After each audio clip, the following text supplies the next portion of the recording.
The movement in Syria started peacefully, representing the dreams and hopes of the Syria in the peaceful transformation, peaceful political transfer of the power, and getting rid of the tyranny. But unfortunately, the political project of this peaceful demand was gone away, and many factions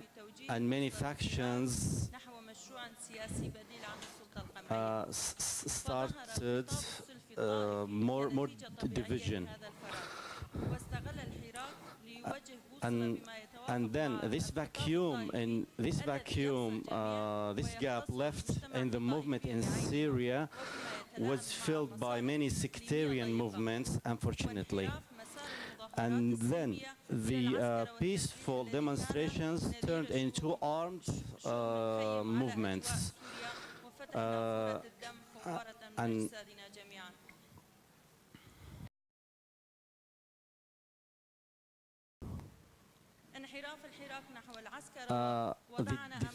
defection, the shift of the movement from peaceful into armed movement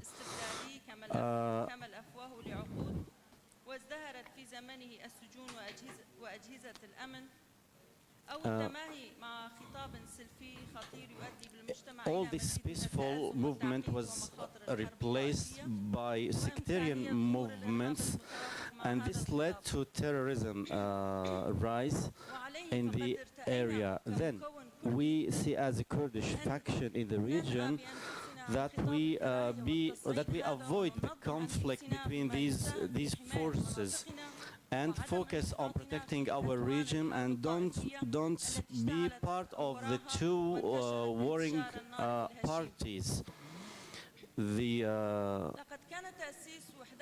So the establishment of YPG People Protection Units, it was necessary to protect ourselves, our components, our areas. And then the YPJ, the Women Protection Units, were established to complete this project. This enabled women to participate in all sectors of work in Rojava, not only in the military sector, and then establishing a self-administration to be an active player in the Syrian civil war, in the Syrian crisis. So we had what's called the third line, like not pro-regime and not with the revolution, or they called opposition or revolution. So we were the third line. Ladies and gentlemen,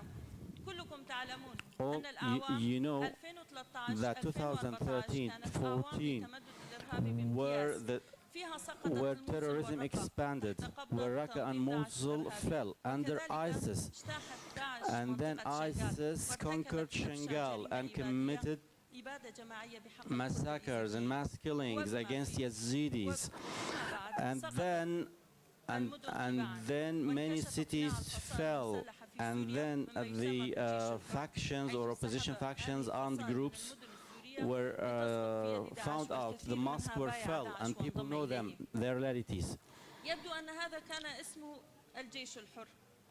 What's called the Free Syrian Army, it was the main hub that was hiding Daesh and the other extremist factions, later controlled parts of Syria and Iraq. Then the Pentagon trained somewhat called moderate opposition and spent a lot of money, but unfortunately they went to Nusra, and those forces left them.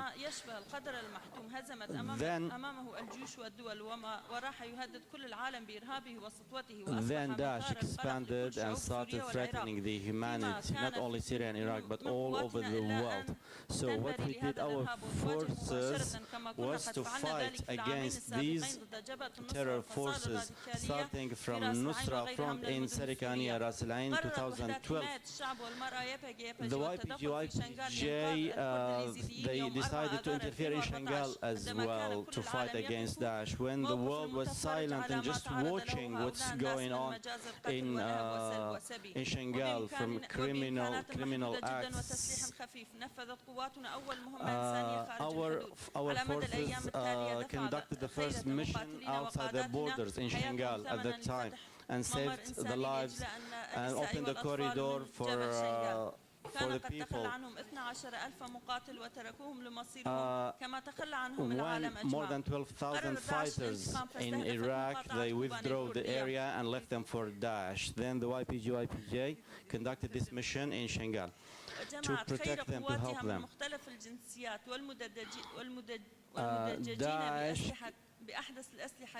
Daesh contained in its ranks foreign fighters and had the weapons left by Syrian Iraqi army in Mosul. And then Daesh expanded a lot. Yet in Kobani, YPJ fought against ISIS and resisted for 134 days. In 2014, the Turkish state facilitated Daesh groups to infiltrate into the Syrian territory, to Kobani. There were many attacks. This is how Kobani battle started, from Murshid Pinar border crossing. And then our force YPJ resisted them. This was the second mission of our forces conducted outside the border. When they after liberation of Kobani and the great results,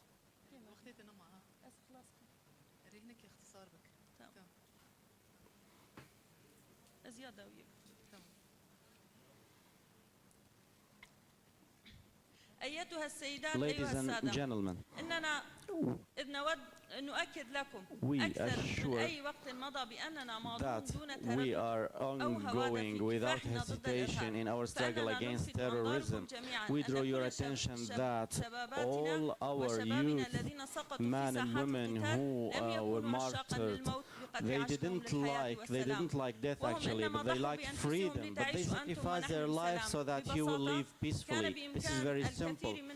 Most of them, they could travel actually, they had that option, travel abroad, but they decided to face death so that your cities will be peaceful. So we are ongoing in our struggle against terrorism. Those martyrs, they turned into torches, into martyrs against terrorism.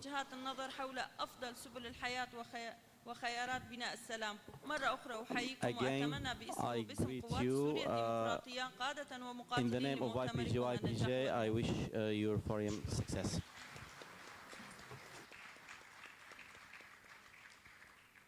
شكرا كثير للسيدة طولهلدان رامان.